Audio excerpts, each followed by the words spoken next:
Assalamualaikum warahmatullahi wabarakatuh. Hai anak-anak, bagaimana kabar kalian hari ini? Semoga kalian sehat selalu ya, dan tetap semangat untuk menjalankan ibadah puasa sampai menuju hari kemenangan. Hari ini Ustadzah akan menyampaikan kisah sahabat Nabi yang bernama Abdurrahman bin Auf. Sahabat Nabi dikenal sebagai orang-orang mulia karena mereka adalah orang-orang yang beriman kepada Allah dan ajaran yang dibawa Rasulullah Shallallahu Alaihi Wasallam. Mereka tidak pernah membantah apapun perintah Nabi karena mereka tahu perintah Nabi adalah perintah Allah pula. Adalah Abdurrahman bin Auf, salah satu sahabat Nabi yang dikenal paling kaya di masa tersebut. Selain kaya, ia juga dinobatkan oleh Rasulullah sebagai salah satu sahabat yang akan dipastikan masuk surga. Namun demikian, meskipun ia dikenal sebagai sahabat terkaya, ia tidak pernah berfoya-foya dengan hartanya. Bahkan ia selalu menangis dan merasa gundah dengan harta yang dimilikinya. Abdurrahman bin Auf bercita-cita menjadi orang miskin. Tak jarang ia menghabiskan hingga hartanya tak tersisa. Namun Allah mentakdirkan hartanya kian bertambah dan melimpah. Bagaimanakah kisah Abdurrahman bin Auf yang selalu menangis karena kekayaannya? Dengarkan cerita Ustadzah yuk sampai usai.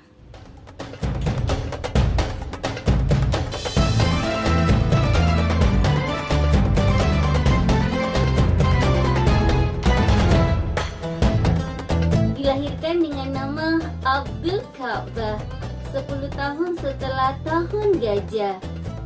Abdurrahman bin Auf adalah salah satu sahabat Nabi yang paling dermawan. Ia pernah menyumbangkan separuh hartanya saat Rasulullah Shallallahu Alaihi Wasallam menyemangati kaum muslimin untuk berinfak.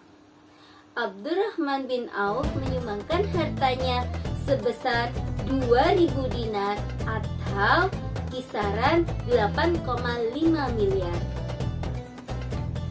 Atas sedekah ini, beliau didoakan khusus oleh Rasulullah Shallallahu Alaihi Wasallam yang berbunyi, semoga Allah melimpahkan berkahmu kepadamu terhadap harta yang kamu berikan, dan semoga Allah memberkahi juga harta yang kau tinggalkan untuk keluargamu. Doa Rasulullah Shallallahu Alaihi Wasallam benar-benar terwujud dengan kesuksesan demi kesuksesan oleh Abdurrahman bin Auf. Rasulullah membutuhkan dana untuk perang Tabuk yang mahal dan sulit karena medannya yang terlalu jauh dan musim saat itu di Madinah musim panas. Abdurrahman bin Auf menyumbangkan 200 ukiah emas. Umar bin Khattab berbisik kepada Rasulullah, "Ya Rasulullah, Abdurrahman bin Auf tidak meninggalkan hartanya untuk keluarganya." Mendengar itu, Rasulullah langsung bertanya kepada Abdurrahman bin Auf, "Apakah benar kalau kamu tidak meninggalkan harta untuk keluargamu?" "Ya Rasulullah, saya sudah meninggalkan harta lebih banyak dan kebaikan dan pahala yang sudah dijanjikan oleh Allah Subhanahu wa Ta'ala." Kedermawanan Abdurrahman bin Auf ternyata tidak membuatkan ia miskin. Sesekali mencoba menghabiskan hartanya, kemiskinan tidak pernah bertahan kepadanya. Suatu hari ketika sahabat berkumpul mendengarkan sabda Rasulullah Shallallahu Alaihi Wasallam bahwa kelak setelah dibangkitkan dan dihitunglah amal perbuatan manusia semasa hidupnya, orang yang kaya akan lebih lama menjalankan perhitungan amal ibadahnya dibandingkan orang miskin. Dan Rasulullah menyatakan bahwa beliau bersama orang-orang fakir dan miskin. Nabi pernah berdoa, "Ya Allah, hidupkan aku dalam keadaan miskin dan matikan aku dalam keadaan miskin, dan kumpulkan aku pada hari kiamat dalam rombongan orang-orang miskin. Hadis riwayat Ibnu Majah. Sejak itulah Abdurrahman bin Auf merenung, berkata dalam hatinya, saya tidak mau berlama-lama di yaumul hisab karena kekayaan yang saya miliki. Abdurrahman bin Auf berdoa, ya Allah, jadikan hambamu ini orang miskin agar kelak bisa bersama Rasulullah. Sejak saat itu, dia mulai bingung dan cemas karena harta kekayaannya semakin berlipat ganda. Abdurrahman bin Auf mencari cara bagaimana cara menghabiskan kekayaan yang tak tersisa. Setelah perang Tabuk, tumbuhan kurma yang siap panen yang ditinggal oleh para sahabat menjadi busuk dan harganya menjadi anjlok. Kabar ini menyebar seantero Madinah dan terdengar oleh Abdurrahman bin Auf. Abdurrahman bin Auf menjual harta dan bendanya dan kemudian membuat pengumuman bahwa semua penduduk Mekah dan Madinah yang kurmanya busuk akan dibeli Abdurrahman bin Auf dengan harga normal. Semua penduduk warga berbondong-bondong menuju rumah Abdurrahman bin Auf untuk menjual kurmanya.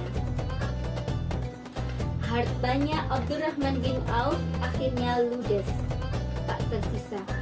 Ia hanya memiliki tumpukan kurma yang busuk dan akhirnya ia bisa bersyukur kepada Allah Subhanahu wa Ta'ala. Namun keadaan itu tak tahan lama. Ada utusan dari negeri Yaman datang ke kota Madinah. Negeri Yaman terjangkit penyakit yang aneh. Penyakit yang aneh hanya bisa disembuhkan dengan kurma busuk. Kurma busuk akan dibeli 10 kali lipat dari harga pasaran. Akhirnya Abdurrahman bin Auf gagal untuk miskin. Abdurrahman bin Auf takut tidak bisa masuk surga karena kekayaannya.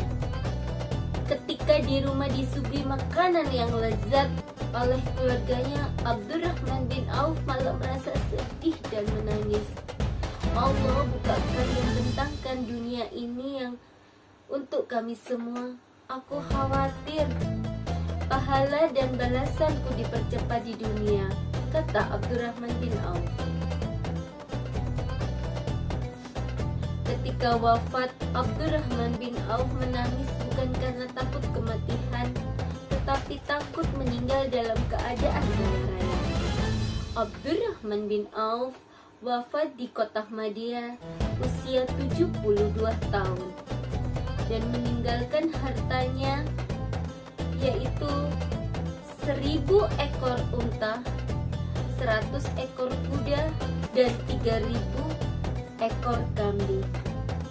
Dan istrinya diberi warisan 320 dinar. Kekayaan yang ditinggalkan sekitar 2.560 dinar atau kisaran kurang lebih 11 triliun. Apakah hikmah di balik kisah Abdurrahman bin Auf? Ya, kekayaan di dunia ini hanya titipan Allah, dan sedekah kepada orang yang membutuhkan tidak mengurangi apa yang kita miliki, malah digantikan oleh Allah Subhanahu wa Ta'ala yang lebih baik dan lebih banyak. Cukup sekian dari Ustazah. Wassalamualaikum warahmatullahi wabarakatuh.